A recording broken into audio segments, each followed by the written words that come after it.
السلام علیکم ورحمۃ اللہ وبرکاتہ۔ آج کی میری ویڈیو ان کے لیے ہے جو لوگ اپنے گھرانوں کے بچوں کے کردار کی بہترین تربیت کے خواہش مند ہیں، یا جو چاہتے ہیں کہ ان کے بچے اعلیٰ کردار کے حامل بنیں، یا وہ لوگ جو چاہتے ہیں کہ ان کی اولاد ربنا آتنا فی الدنیا حسنۃ وفی الآخرۃ حسنۃ کی مصداق بنے۔ ایسے لوگوں کی خدمت میں آج میں اپنی ویڈیو میں کچھ ایسے ٹپس بتاؤں گی اور کچھ ایسے اصول تربیت کے آپ کے سامنے آپ کو بتاؤں گی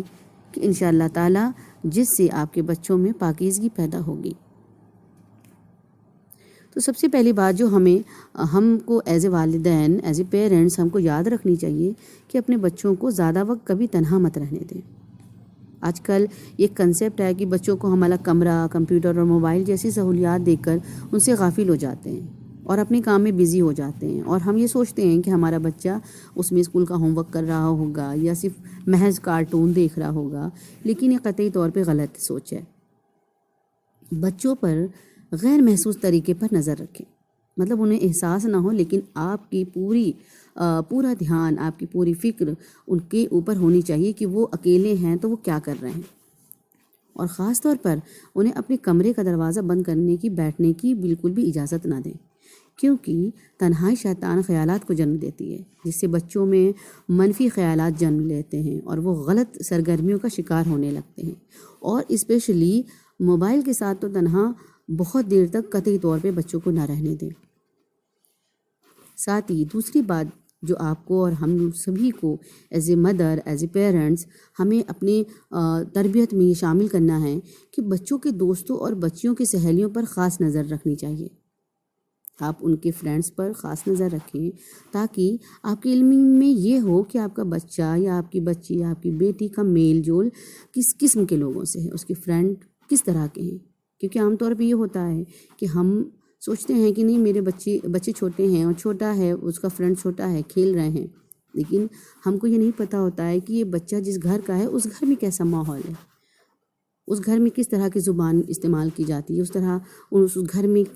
کن لوگوں کا آنا جانا ہے، ان کے والدین کیسے ہیں، ہم اس سے بے خبر ہوتے ہیں، لہٰذا ہم اپنے بچوں کے ذمہ دار ہیں، تو اس لیے ہمارے اوپر یہ واجب ہے کہ ہم اپنے بچوں کے فرینڈس پر بھی خاص نظر رکھیں۔ تیسری بات جو ایز اے پیرنٹس ہم لوگوں کو یاد رکھنی ہے اور اس کو ہمیں دھیان دینا ہے کہ بچوں اور بچیوں کے دوستوں اور سہیلیوں کو بھی ان کے ساتھ کمرہ بند کر کے نہ بیٹھنے دیں۔ اگر آپ کا بچہ اپنے کمرے میں ہی بیٹھنے پر اصرار کر رہا ہے تو کسی نہ کسی بہانے سے گاہے بگاہے چیک کرتے رہیے، کبھی کچھ دینے کے بہانے، یا مطلب بچوں کو احساس نہ ہو کہ مما چیک کرنے آ رہی ہیں، لیکن آپ کو ان پر نظر رکھنی ہے۔ چوتھی بات جو ہم لوگوں کو دھیان دینا ہے بچوں کے معاملے میں کہ بچوں کو فارغ نہ رہنے دیں، مطلب فری نہیں رہنے دینا ہے ہمیں اپنے بچوں کو۔ فارغ ذہن شیطان کی دکان ہوتا ہے، اور بچوں کا ذہن سلیٹ کی مانند صاف ہوتا ہے۔ بچپن سے وہ عمر کے اس دور میں ہوتے ہیں جب ان کا ذہن اچھی یا بری ہر قسم کی چیز کا فوراً اثر قبول کرتا ہے، اس لیے ان کی دلچسپی دیکھتے ہوئے کہ انہیں کس میں انٹرسٹ ہے، انہیں کیا پسند ہے، کھیلنا پسند ہے، ڈرائنگ پسند ہے، چھوٹا بچہ ہے کس ایج میں ہے، ایج وائز اسے کیا کیا چیزیں اس کے لیے فائدہ مند ہو سکتی ہیں، ان کو اس طرح کی کسی صحت مند مشغلے میں مصروف رکھیے۔ یہ آپ کو دیکھنا ہے، یہ ہمیں سمجھنا ہے کہ ہمارے بچے کے لیے اس کی ایج کے حساب سے کیا کون سی چیزیں ہیں جو اس کو مشغول کر سکتی ہیں اور اس کے لیے فائدہ مند بھی ہو سکتی ہیں۔ پانچویں بات جو ہم سب کو دھیان رکھنا ہے کہ ٹی وی جس کو ہم سمجھتے ہیں کہ کچھ نہیں کر رہا ہے بچہ، چلو ٹھیک ہے ٹی وی لگا دیتے ہیں، بچہ میرا بیٹھا دیکھ رہا ہے، نہیں، ٹی وی وقت گزاری کا بہترین مشغلہ بالکل نہیں ہے، بلکہ سفلی خیالات جنم دینے کی مشین ہے، اور وہ ویڈیوز گیم جو بچوں کو لے کر ہم لوگ دے دیتے ہیں نا، وہ تو بچوں کو بے حس اور متشدد بنا دیتی ہے۔ مطلب یہ ہے کہ بچوں کے ذہن میں دیکھیے، بچہ جو دیکھتا ہے اسی کو وہ سوچتا ہے، اور وہ اس کے ذہن میں ایسی جگہ جا کے سیو ہو جاتا ہے جو کبھی بھی تا حیات وہ نکل نہیں سکتا ہے۔ اکثر یہ ہماری مائیں، ہم سب لوگ یہ غلطی بہت کرتے ہیں کہ اگر ہم بزی ہیں کسی چیز میں یا ہمیں سمجھ میں نہیں آ رہا ہے کہ ہم اپنے بچے کو کہاں بزی رکھیں، تو ہم ٹی وی آن کر دیتے ہیں اور بچہ ہمارا ریموٹ پر چاہے کچھ بھی لگائے، کچھ بھی دیکھے۔ اس پر بھی آپ کو نظر رکھنی ہے کہ ہمارا بچہ کیا دیکھ رہا ہے، کیا نہیں دیکھ رہا ہے، کتنے ٹائم دیکھ رہا ہے، کتنا ٹائم نہیں دیکھ رہا ہے، کیونکہ کارٹون بھی آج کل اس طرح کے آ رہے ہیں کہ جس سے جو ہمارے بچوں کی ذہنی تربیت کے لیے بہت نقصان دہ ہیں۔ چھٹی بات جو ہم سب کو اپنے دھیان میں رکھنی ہے کہ بچوں کے ایسے کھیل جن میں جسمانی مشقت زیادہ ہو، جس میں محنت ہو، بھاگا دوڑی والے، وہ بچوں کے لیے بہترین ہوتے ہیں، تاکہ بچہ کھیل کود میں خوب تھکے اور جب تھک جائے نا تو رات میں اس کو اچھی نیند آئے۔ اکثر پیرنٹس شکایت کرتے ہیں کہ ان کے بچوں کو رات میں نیند بہت دیر سے آتی ہے یا وہ سوتے نہیں ہیں۔ ایکچولی آج کل لائف اسٹائل اس طرح کی ہو گئی ہے کہ ہمارے بچے کھیل کود میں بہت کم دلچسپی لیتے ہیں، کھیل کود میں بہت ان کی دلچسپی بہت کم ہوتی جا رہی ہے، اور جب سے یہ موبائل اور ٹی وی وغیرہ کی انگیجمنٹس آ گئی ہیں، یہ گیجٹس آ گئے ہیں، جب سے ہمارے بچے جسمانی کھیل، فزیکل کھیل کود میں بہت کم دلچسپی لے رہے ہیں، جس کی وجہ سے بھی یہ شکایت آنے لگتی ہے۔ تو ہمیں بچوں کو ایسے کھیل کی طرف بھی دھیان دینا چاہیے، بچوں سے کہنا چاہیے کہ اب تھوڑی دیر آپ کھیل لو، اس طرح کے کھیل لو جس سے بچہ تھکے اور فزیکلی مشقت ہو، اس سے ان کی ہیلتھ بھی اچھی رہے گی اور وہ تھکیں گے تو ان کو اچھی نیند بھی آئے گی۔ نمبر 7 جو آپ کو بات یاد رکھنی ہے ہم سب کو ایز اے پیرنٹس، وہ یہ کہ بچوں کے دوستوں اور مصروفیات پر بھی گہری نظر رکھیے۔ بچوں کے دوستوں اور مصروفیات پر گہری نظر رکھنا چاہیے، یعنی کہ ہمیں یاد رکھنا چاہیے کہ والدین بننا سمجھ لیجیے فل ٹائم جاب ہے۔ اللہ تعالیٰ نے آپ کو اولاد کی نعمت سے نوازا ہے، تو ہمیں ہر ایک چیز پر ہمیں بہت دھیان دینا ہوگا کہ یہ ایسی ذمہ داری ہے کہ اللہ تعالیٰ نے، ہم سمجھ لیجیے کہ ہم اگر چاہیں تو اپنے بچوں کو ایک ایسی اولاد بنا کر دنیا سے جا سکتے ہیں جو ہمارے لیے صدقہ جاریہ بن سکتی ہے، اور اگر ہم نے اس ذمہ داری میں ذرا بھی کوتاہی کی، لاپرواہی کی، یا ہم نے اس کے بارے میں ہم نے نہیں زیادہ سوچا، اپنے آپ کو نہیں چینج کیا، اپنے آپ کو ہم نے نہیں بدلا، ایک ماں کی حیثیت سے، ایک اچھے پیرنٹس کی حیثیت سے ہم نے اپنے آپ میں چینج ہم نہیں لائے، ہم نے اس کی فکر نہیں کی، تو وہی صدقہ جاریہ ہمارے لیے عذاب جاریہ بھی بن سکتا ہے، اللہ نہ کرے۔ تو ہمیں یہ ساری چیزیں ہمیں یاد رکھنی ہیں۔ ایک اور جو بات ہے وہ یہ ہے کہ بچوں کو رزق کی کمی کے خوف سے پیدائش سے پہلے ہی ختم کر دینا ہی قتل کے زمرے میں نہیں آتا ہے، بلکہ اولاد کی ناقص تربیت کر کے ان کو جہنم کا ایندھن بننے کے لیے بے لگام چھوڑ دینا بھی ان کے قتل کے برابر ہے۔ آج ہمارے جو مائیں ہیں جو اپنی اس تربیت کو بہت اہمیت نہیں دیتی ہیں، بلکہ ان کی سوچ صرف اس پر رہتی ہے کہ بچے کو کتنا اچھے سے اچھا کھلا لیں، اس کو جوان کر دیں، اس کو بڑا کر دیں، وہ ہیلدی ہو جائے، وہ بیمار نہ پڑے، اس کے کپڑے صاف ستھرے ہوں، بس۔ لیکن یہ اتنا اہم نہیں ہے، بچے کو پال پوس کے بڑا کرنا وہ تو جانور بھی کر لیتا ہے، تو بچوں کو پال پوس کر بڑا کرنا یہ بڑی بات نہیں ہے، بلکہ بچوں کو اچھی تربیت دینا جس سے وہ ایک اچھے انسان بن سکے، ایک ایسے انسان بن سکے جو دنیا کے لیے بھی، لوگوں کے لیے فائدہ مند ہو، ایک ایسا انسان بن سکے جو اللہ کے دین کے مطابق زندگی بسر کرے، جس کی دنیا بھی اچھی بنے اور جس کی آخرت بھی اچھی بنے، جو دنیا میں بھی سرخرو ہو سکے، جو آخرت میں بھی سرخرو ہو سکے، جو آپ کے مرنے کے بعد آپ کے لیے صدقہ جاریہ کا ذریعہ بن سکے۔ تو ہمیں اس پر بھی دھیان دینا ہے کہ ہماری تربیت کیسی ہے، ہم کس طرح کی تربیت کر رہے ہیں، ہمیں اس میں بدلاؤ لانے ہیں اگر ہماری تربیت میں اچھی چیزیں شامل نہیں ہیں۔ ایک اور بات جو ہمیں اپنے بچوں کے لیے تربیت کے معاملے میں دھیان میں رکھنی ہے کہ اپنے بچوں کو نماز کی تاکید ضرور کریں اور ہر وقت پاکیزہ اور صاف ستھرا رہنے کی عادت ڈالیں، کیونکہ جسم اور لباس کی پاکیزگی ذہن اور روح پر بھی مثبت اثرات مرتب کرتی ہے۔ جب انسان پاکیزہ رہتا ہے تو وہ خوش رہتا ہے، اور بچوں کو جب بچپن سے ہی ہم صرف پاک رہنا، استنجا کرنا اور اپنے آپ کو پاک رکھیں، اپنے لباس صاف رکھیں، اپنے بالوں کو کنگھا کر کے رکھیں، اپنے آپ کو ان کو خود کو محسوس ہو کہ ہم صاف ستھرے ہیں، پاک ہیں، تو ان کا اس سے دل بھی خوش ہوگا اور بچپن سے ان کے اندر پاکیزہ رہنے کی عادت بھی ڈلے گی۔ بچیوں کے معاملے میں ماؤں کو ایک بات یاد رکھنی چاہیے کہ بچیوں کو سیدھا اور لڑکوں کو الٹا لیٹنے سے منع کریں. یہ ہمیں دھیان رکھنا ہے. حضرت عمر رضی اللہ تعالیٰ عنہ اپنے گھر کی بچیوں اور بچوں پر اس بات کی بہت سختی کرتے تھے کہ وہ اس طرح کی لڑکیاں جو ہیں وہ سیدھا نہ لیٹیں اور لڑکے جو ہیں وہ الٹا نہ لیٹیں. تو ہمیں اپنے بچوں کی تربیت کے معاملے میں یہ بھی ہمیں دھیان میں رکھنا ہے، کیونکہ ان دو حالتوں میں لیٹنے سے سفلی خیالات زیادہ آتے ہیں. اس لیے بچوں کو دائیں کروٹ سے لیٹنے کا عادی بنائیں. بلوغت کے نزدیک بچے جب واش روم میں معمول سے زیادہ دیر لگائیں. دیکھیے یہ ان پیرنٹس کے لیے جن کے بچے بلوغت کے قریب ہیں، مطلب 6 کلاس میں ہیں، 7 کلاس میں ہیں، نیئر اباؤٹ، تو ان کو یہ چیزیں بہت دھیان میں رکھنی ہیں کہ جب ان کا بچہ بالغ ہونے کے قریب ہو تو ہمیں اس بات کو بہت دھیان میں رکھنا ہے کہ ہمارے بچے کہیں واش روم میں بہت زیادہ ٹائم اسپینڈ تو نہیں کر رہے ہیں. اگر ایسا ہے تو کھٹک جائیں فوراً اور انہیں نرمی سے سمجھائیں. اگر ان سے اس معاملے میں بار بار شکایت ہو تو تنبیہ کریں. لڑکوں کو ان کے والد جبکہ لڑکیوں کو ان کی والدہ سمجھائیں. ایک اور بات ہے جو ہمیں دھیان میں رکھنی ہے کہ بچوں کو بچپن ہی سے اپنی مخصوص اعضاء کو مت چھیڑنے دیں. یہ عادت آگے چل کر بلوغت کے نزدیک یا بعد میں بچوں میں اخلاقی گراوٹ اور زنا کا باعث بن سکتی ہے.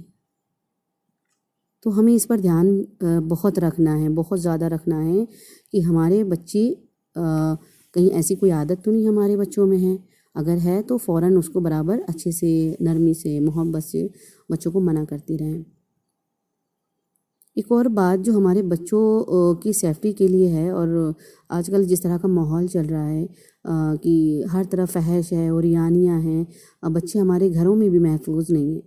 تو اس سلسلے میں ہماری ماؤں کی رسپانسبلٹی بہت زیادہ ہے کہ ہمیں یہ بات یاد رکھنی چاہیے کہ بچوں کو اجنبیوں سے گھلنے ملنے سے منع کریں. عام طور پر دیکھیے بچہ تو جانتا نہیں ہے، کوئی بھی انکل آئیں، کوئی بھی آنٹی آئیں، یا کوئی بھی بھائی آ گئے،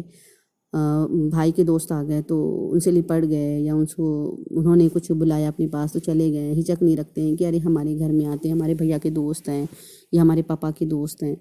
تو ہمیں یہ ان کے اندر سمجھا کے رکھنا ہے. ہمیں ان کو پیار سے بہت ڈیلی جب ہم ان کو سمجھائیں گے تو بچوں کو سمجھ میں یہ بہت آسانی سے آ جاتی ہیں. شروع میں بچہ نہیں سمجھتا ہے، لیکن جب ہم اس کو بہت اچھے سے لاجک کے ساتھ میں وہ بات سمجھاتے ہیں نا تو بچوں کے ذہن میں وہ بات بیٹھ جاتی ہے. تو ہمیں یہ سمجھانا ہے کہ بیٹا ہمیں صرف کس کے قریب جانا چاہیے،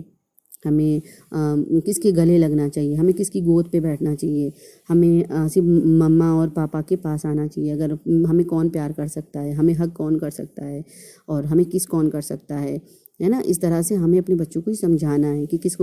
کسی کو پرمیشن نہیں ہے کہ آپ کا ہینڈ پکڑے، کسی کو پرمیشن نہیں ہے کہ آپ کو پیار کرے. تو ہمیں یہ بچوں کو سمجھا کے رکھنا ہے، ایک دم سے نہیں کہ لیکچر دے دینا ہے، بلکہ ڈیلی جب بھی کبھی ایسا کوئی واقعہ ہو تو ہمیں پیار سے سمجھانا چاہیے. دھیرے دھیرے ایسا ہوگا کہ بچوں کو وہ چیزیں سمجھ میں آنے لگیں گی. تو ان کو منع کریں. اگر ہمارے بچے اگر کسی رشتہ دار سے بدکتے ہیں یا ضرورت سے زیادہ قریب ہیں تو ہم کو غیر محسوس طریقے سے پیار سے ہمیں وجہ معلوم کرنی چاہیے کہ کیا بات ہے جس کی وجہ سے ہمارا بچہ بدک رہا ہے، کسی رشتہ دار سے دور جا رہا ہے، یا وہ آ جاتے ہیں تو بڑا خوفزدہ سا ہو جاتا ہے، یا بہت زیادہ ان کے قریب بھی جا رہا ہے. تو ان چیزوں پہ بالکل الرٹ ہو جائیں. اور ایک اور بات ہے جو ہمیں بہت دھیان میں رکھنی ہے، وہ یہ ہے کہ بچوں کا 5 یا 6 سال کی عمر سے، جب ہمارا بچہ 5 سال کا ہو یا 6 سال کی عمر میں ہو تو اس کا بستر اور ممکن ہو اگر تو کمرہ بھی الگ کر دینا چاہیے تاکہ ان کی معصومیت تا دیر قائم رہ سکے. اس طرف ہم بہت سے پیرنٹس نہیں دھیان دیتے ہیں، وہ اپنے ساتھ ہی بچوں کو ایک ہی بیڈ روم میں ان کو سلاتے ہیں، لیکن یہ صحیح نہیں ہے. دھیرے دھیرے دیکھیے بچہ روتا ہے، ماں سے الگ نہیں ہو سکتا ہے، محبت کرتا ہے، وہ چاہتا ہے کہ ماں کے پاس سوئے، لیکن دھیرے دھیرے اس طرح سے ان کے اندر ان کا روم سجائیں، ان کا روم ارینج کریں، ان کا بستر ارینج کریں، وہاں پہ ان کی ٹیڈی ہیں، ان کے ٹوائز ہیں، ان کی فیوریٹ چیزیں ہیں وہ سب رکھیں، اور وہاں پہ بچے کو سلائیں جب تک کہ وہ بچہ سو نہ جائے، اس کے ساتھ میں رہیں، اس کو کہانیاں سنائیں، اس کو سٹوریز سنائیں جب تک کہ اس کو نیند نہ آ جائے. تو آپ بھی اس کے ساتھ رہیں اور اس کو سمجھائیں کہ اس کو لگے کہ یہ اس کا اپنا روم ہے، پرسنل روم ہے، اس کو اپنے روم سے محبت ہونی چاہیے. تو دھیرے دھیرے ایسا ہوگا کہ دھیرے دھیرے اس کی عادت پڑ جائے گی. تو اس بات کا ہمیں خیال رکھنا ہے. یہ نہیں ہو کہ بچہ ہمارا 8 سال کا ہو جائے، 9 سال کا ہو جائے اور ہم اس طرف دھیان نہیں دے رہے ہیں. تو یہ ان کی جو حیا ہے، پاکیزگی ہے، یہ اس کے لیے پھر صحیح نہیں ہے. تو اس لیے ہمیں دھیان رکھنا ہے کہ بچہ ہمارا 5 یا 6 سال کی عمر سے ہمیں ان کا بستر اور ممکن ہو تو ان کا روم الگ کر دینا چاہیے. ایک اور چیز کہ بچوں کے کمرے اور چیزوں کو غیر محسوس طریقے پر چیک کرتے رہیں. جب ہمارے بچے ہم ان کے روم جب ہم ان کا روم الگ کر دیں تو گاہے بگاہے کبھی کبھی ان کے روم کی صفائی کے بہانے سے یا کسی بھی طریقے سے ہم ان کے روم میں چیک کرتے رہیں. اسپیشلی جو بلوغت کے قریب بچے ہیں یا جو ہائی اسکول میں انٹر میں لڑکے ہیں یا لڑکیاں ہیں ہمارے بچے، تو ان کے روم کا ہمیں تھوڑا سا چیک اپ کرنا چاہیے کہ کہاں پہ کیا چیز رکھی ہے کیا نہیں ہے. تو اس طرح سے ہمیں اپنے الرٹ رہنا چاہیے. آپ کے علم میں یہ بات ہونی چاہیے کہ آپ کے بچوں کی الماری قسم قسم کی چیزوں سے بھری ہے. مسئلہ یہ ہے کہ آج کے دور میں ماں باپ سوچتے پرائیویسی کا نام کافریت جو ہے وہ میڈیا کی مدد سے میڈیا نے بہت زیادہ اتنا پھیلا کے رکھا ہے کہ ہم نے اتنا زیادہ پرائیویسی کا سب بنا لیا ہے کہ نہیں، بچہ میرا بڑا ہے ہم اس کا موبائل نہیں چیک کر سکتے ہیں، بچہ ہمارا بڑا ہے ہم اس کی الماری نہیں دیکھ سکتے ہیں، ہم اس کی ڈائری نہیں چیک کر سکتے، ڈائری پڑھنا غلط ہے. نہیں، یہ غلط کنسیپٹ ہے. کیوں؟ کیونکہ غلط کنسیپٹ اس لیے ہے کیونکہ پرائیویسی کے نام پہ بچہ آپ کا کیا کہہ رہا ہے. بچے کو تو یہ نہیں معلوم ہے نا، بچے کو کوئی سینس نہیں ہے کہ ہمیں کسی سے بچنا ہے. وہ تو اس کا تو بچپنا ہے. ہماری ذمہ داری ہے کہ ہم اس چیز کو دیکھتے رہیں کہ وہ ہمارا بچہ کیا کر رہا ہے کیا نہیں کر رہا ہے. پتہ چلا پرائیویسی کے نام پہ ہم اپنے بچوں کو دیکھ نہیں رہے، اپنے بچے کا روم نہیں چیک کر رہے ہیں، اپنے بچے کا موبائل نہیں چیک کر رہے ہیں، اور بچہ ہمارا کیا کیا کر رہا ہے، اس سے کون لوگ مل رہے ہیں، ان سے کس طرح کے دوستوں سے اس کی دوستی ہے، اور کس طرح کا لٹریچر وہ پڑھ رہا ہے. اے ٹو زیڈ کچھ بھی ہو سکتا ہے. اس لیے ہمیں یہ پرائیویسی نام کی جو چیز ہے نا، وہ ہمیں ایز اے والدین، ایز اے پیرنٹس ہمیں اپنی لائف سے نکال دینی چاہیے. اور اس طرح سے ہمیں یہ تربیت میں چیز اس طرح شامل کرنا چاہیے کہ گویا کہ بچہ ہماری رسپیکٹ کرے. یہ ہمارا فرض ہے، یہ ہماری ذمہ داری ہے. ہم اس کے روم میں جا سکتے ہیں، ہم اس کے موبائل کو چیک کر سکتے ہیں، یہ ہمارا رائٹ ہے. تو بچوں کو اس طرح سے فیل نہ ہو. دیکھیے جو پیرنٹس اس طرح سے انوالو رہتے ہیں بچوں کے ساتھ میں، تو ان کے بچوں کو بھی یہ نہیں فیل ہوتا ہے کہ ماں باپ کو جبر کر رہے ہیں ہمارے اوپر. تو اس طرح سے خود کو اور اپنے بچوں کو ہمیں اس طرح سے بچانا چاہیے کہ یہ جو پرائیویسی والی جو چیز ہے، اس سے ہمیں یہ نہیں کہ ہم پرائیویسی کے نام پہ ہم بچوں کو بالکل ٹچ نہ کریں. بچوں کی زندگی میں کیا چل رہا ہے، بچوں کے اسکول میں کیا چل رہا ہے، بچے اپنی ڈائری پہ کیا لکھتے ہیں، بچے کس طرح کے دوستوں سے مل رہے ہیں، ہم اس کی خبر ہی نہ ہو. نوعمر کے جو بچے ہوتے ہیں، نوجوان جو ہو رہے ہوتے ہیں، ہائی اسکول انٹر کی جو عمر ہے بچوں کی، اس میں والدین کی نگرانی کی جو ذمہ داری ہے نا، وہ بہت بڑھ جاتی ہے. یاد رکھیے کہ آپ بچوں کی ماں باپ ہیں. آج کے دور میں میڈیا والدین کا مقام بچوں کی نظروں میں کم کرنے کی سرتوڑ کوشش کر رہا ہے. ہمیں اپنے بچوں کو اپنے مشفقانہ عمل سے اپنی خیر خواہی کا احساس دلانا چاہیے، اور نوبلوغت کے عرصے میں ان میں رونما ہونے والی جو جسمانی تبدیلیاں ہیں ان کے متعلق رہنمائی بھی کرتے رہنا چاہیے، تاکہ وہ گھر کے باہر سے حاصل ہونے والی جو غلط قسم کی انفارمیشنز ہیں، جو غلط قسم کی معلومات ہیں، اس پر عمل کر کے اپنی زندگی کہیں خراب نہ کر لیں. اور ہمیں اس بات کا بھی خیال رکھنا چاہیے کہ بچوں کو بستر پر تب جانے دیں جب خوب نیند آ رہی ہو. یہ چیز بہت امپورٹنٹ ہے، کیونکہ خالی دماغ شیطان کا کہتے ہیں ہوتا ہے. تو بچوں کو خالی فوراً نہیں جانے دیجیے بستر پہ، بلکہ جب ان کو خوب نیند آ رہی ہو، جب تک نیند نہ آ رہی ہو جب تک ان کو بزی رکھیے. جب خوب نیند آ رہی ہو جب ان کو بستر پر جانے دیں، اور جب وہ اٹھ جائیں تو بستر پر مزید لیٹے مت رہنے دیجیے کہ پتہ چلا ان کی آنکھیں تو کھل گئی ہیں، صبح ہو گئی ہے، ان کی آنکھیں کھل گئی ہیں، لیکن تب بھی وہ ٹال مٹول کر رہے ہیں. اور ایک اور بات جو ہمیں ایز اے پیرنٹس ہمیں دھیان میں رکھنی چاہیے، وہ یہ ہے کہ بچوں کے سامنے والدین ایک دوسرے سے جسمانی بے تکلفی سے پرہیز کریں. آج کل دیکھیے ایک وہ جو چل رہا ہے لوگوں میں شرم و حیا، آج کل ہمارے بچوں کے ذہن سے شرم و حیا بالکل کہیں غائب ہو گئی ہے. وجہ اس کی یہ بھی ہے کہ اکثر والدین یہ سوچتے ہیں کہ نہیں، اگر ہم بچوں کے سامنے حق کر لے رہے ہیں یا بچوں کے سامنے کچھ بھی ہم جسمانی طور پر انوالو ہو رہے ہیں تو اس کی کوئی وہ نہیں ہے، مطلب اس میں کوئی دقت کی بات نہیں ہے، لیکن ایسا نہیں ہے۔ ایز اے پیرنٹس ہمیں اپنے بچوں کے سامنے اس طرح کی کسی بھی اس طرح کی حرکت سے ہمیں جو ہے بچوں کے سامنے ہمیں پرہیز کرنا چاہیے۔ بے تکلفی جیسے جسمانی بولتے ہیں کہ ان کے سامنے اس طرح کی کسی بھی مطلب ایکشن سے ہمیں بچنا چاہیے، کیونکہ بچے وقت سے پہلے ان باتوں کے متعلق باشعور ہو جائیں گے تو ان کے اندر سے جو معصومیت ہے نا وہ ختم ہو جائے گی۔ جو ایک جو پرفیکٹ ایج پر جو چیزیں پتہ لگنی چاہیے وہ ان کو پہلے سے ہی پتہ ہونے لگتی ہیں، تو ان کی معصومیت ختم ہو جاتی ہے۔ جب آپ کے بچے 13 یا 14 سال کے ہوں تو اپنے بچوں کو لڑکے جو ہیں تو ان کے والد اور بچیوں کو ان کی والدہ سورہ یوسف اور سورہ نور کی تفسیر ضرور سمجھائیں، یا کسی عالم یا عالمہ سے پڑھوائیں کہ کس طرح حضرت یوسف علیہ السلام نے بے حد خوبصورت اور نوجوان ہوتے ہوئے ایک بے مثال حسن کی ملکہ عورت کی ترغیب پر بھی وہ بھٹکے نہیں، بلکہ اللہ تعالیٰ کے مقرب بندوں میں شمار ہوئے۔ اسی طرح بچے بچیاں انشاء اللہ تعالیٰ اپنی پاک دامنی کو معمولی چیز نہیں سمجھیں گے اور اپنی عفت اور پاک دامنی کی خوب حفاظت کریں گے۔ آخر میں گزارش ہے کہ ان جو چیزیں ہیں، جو یہ تربیت کے جو نکات اور تربیت کے جو ٹپس میں نے آپ کو جو بتائے ہیں، تو ان کے ذہنوں میں اپنی تربیت میں وہ چیزیں ایسے شامل کریں کہ آپ اپنے بچوں کے ذہنوں میں یہ بات بٹھا دیں کہ اس دنیا میں اگر ہم اور ہمارے بچے حرام سے پرہیز کا روزہ رکھیں گے تو انشاءاللہ تعالیٰ آخرت میں اللہ سبحانہ و تعالیٰ کے عرش کے سائے تلے حلال سے افطاری کریں گے انشاءاللہ۔ بچوں کی اچھی تربیت اور ان کو اچھے برے میں فرق بتانا والدین پر فرض ہے۔ اللہ تعالیٰ امت مسلم